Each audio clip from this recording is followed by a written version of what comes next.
Henri. Bonjour, madame. J'espère que vous allez bien. Je ne vais pas très bien. Quand on sort d'un deuil, on ne va pas bien. Donc, je ne suis pas prêt à dire que je vais bien. Mes Vous voyez? condoléances. C'est ça. Merci. Monsieur Oui. Henri, ma question aujourd'hui, c'est de savoir si vous avez des renseignements concernant la loi C12 et s'il y a des pays qui sont exemptés de cette loi. Non, posez juste une question. Je ne connais pas de pays exempté de cette loi. Mais si vous avez une question directe posée, hein, mais il n'y a pas de pays exempté. Je sais qu'il y a des mineurs. On a dit de prendre en compte la situation des mineurs non accompagnés. Ça, c'est différent. On a demandé aux agents de prendre, mais je n'ai pas entendu parler de pays exemptés. Ok. Hmm? Est-ce que les pays sous moratoire Il n'y a font pas de partie pays des... exempté. Il n'y a pas de pays exempté. Ok. Et on n'est pas en train de renvoyer. Sous moratoire, c'est pour le renvoi. Est-ce qu'on a renvoyé quelqu'un? On ne renvoie personne. Il y a ERA, ceux qui ne sont plus admissibles, on ne va pas les renvoyer chez eux immédiatement, Ok. contrairement à ce que les gens croient. Il y a une Mhm. autre procédure qui est une procédure beaucoup plus administrative où on va renvoyer les gens. C'est la procédure d'examen de risque avant renvoi. Hmm? C'est un peu plus, c'est une procédure un peu plus difficile à avoir que l'asile elle-même, hein, si je peux dire en deux mots. Donc il faut bien préparer l'ERA. Ce n'est pas perdu. Il y a une autre procédure. C'est une procédure que vous aurez fait si votre demande d'asile avait été refusée en appel, refusée. Vous serez arrivé à cette procédure. Mais maintenant, on vous a court-circuité et on dit, vous n'avez plus accès à toutes ces voies d'appel d'asile, d'appel de contrôle judiciaire. Votre étape, c'est directement l'ERA. Mhm. Oui, je vous écoute. Prochaine question. Euh, Bonjour, monsieur Simplice. Bonjour, monsieur. Oui, moi j'avais une préoccupation.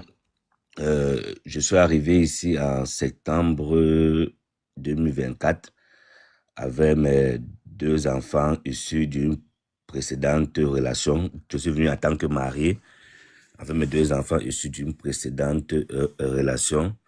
Déjà que mon mariage depuis le pays me donnait plus, ça n'allait plus, mais puisqu'on ne pouvait pas divorcer, on était déjà dans la procédure. Arrivé ici, chacun a pris sa route parce que on avait déjà des soucis et j'entretenais une relation avec la mère de mes enfants, une relation extra-conjugale d'où un enfant est né en janvier 2025, donc après que je sois au Canada. Je suis arrivé en septembre 2024, l'enfant est né en janvier 2025. Et je souhaiterais savoir si parrainer cet enfant va me causer des préjudices. Mais vous dites que vous êtes arrivé, j'ai pas bien compris. Vous êtes arrivé au Canada quand? En, en septembre 2024, avec mes, En avec mes, deux- septembre 2024. oui, avec mes deux enfants issus d'une précédente relation. Je suis arrivé en tant que marié, mais avec ma femme depuis le pays, on ne parvenait plus à s'entendre, puisqu'on était déjà dans la procédure, on ne pouvait pas divorcer. Non, vous pouvez divorcer. Qu'est-ce qui empêchait de divorcer? Donc, vous pouvez, vous étiez libre. En tout cas, vous êtes arrivé, vous avez fait un autre enfant au Canada, c'est ça? Non, au pays, j'entretenais une relation extra-conjugale avec la mère de mes précédents enfants au pays, d'où un enfant est né en janvier 2025. Mais vous étiez déjà au Canada quand l'enfant naissait ou pas? Oui, si. Tout ça arrivé en septembre 2024 et il est né en Alors, si vous avez 2025. votre nom sur l'acte de naissance, il n'y a pas de problème. Si vous avez votre nom, vous êtes le père, c'est votre enfant, ou le problème. Ah, ok, ok. Il n'y a pas de problème, vous pouvez le parrainer. Ma préoccupation était de savoir est-ce qu'ils vont pas peut-être demander pourquoi j'ai eu à faire l'enfant avec Ça, la... c'est leur problème. Ils sont là pour vous surveiller. Hein? Ils sont là pour vous demander pourquoi vous avez fait l'enfant. Hein? Vous avez triché, ce n'est pas un problème, mais ça n'empêche. Tant qu'officiellement c'est votre enfant, c'est votre enfant. Vous pouvez le parrainer. Mhm. Oui, je vous écoute. Prochaine question. Euh, Bonjour, monsieur Simplice. Bonjour, monsieur. Oui, moi j'avais une préoccupation. Je suis arrivé ici en septembre 2024 avec mes deux enfants issus d'une précédente relation. Je suis venu en tant que marié avec mes deux enfants issus d'une précédente relation. Déjà que mon mariage depuis le pays ne donnait plus, ça n'allait plus, mais puisqu'on ne pouvait pas divorcer, on était déjà dans la procédure. Arrivé ici, chacun a pris sa route parce que on avait déjà des soucis et j'entretenais une relation avec la mère de mes enfants, une relation extra-conjugale d'où un enfant est né en janvier 2025, donc après que je sois au Canada. Je suis arrivé en septembre 2024, l'enfant est né en janvier 2025. Et je souhaiterais savoir si parrainer cet enfant va me causer des préjudices. Mais vous dites que vous êtes arrivé, j'ai pas bien compris. Vous êtes arrivé au Canada quand?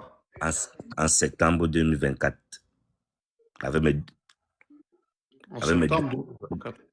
oui, avec mes deux enfants issus d'une précédente relation. Je suis arrivé en tant que marié. Mais avec ma femme depuis le pays, on ne parvenait plus à s'entendre. Puisqu'on était déjà dans la procédure, on ne pouvait pas divorcer. Non, vous pouvez divorcer. Qu'est-ce qui empêchait de divorcer? Donc, vous étiez libre. En tout cas, vous êtes arrivé, vous avez fait un autre enfant au Canada, c'est ça? Non, au pays, j'entretenais une relation extra-conjugale avec la mère de mes précédents enfants au pays, d'où un enfant est né en janvier 2025. Mais vous étiez déjà au Canada quand l'enfant naissait ou pas? Oui, si.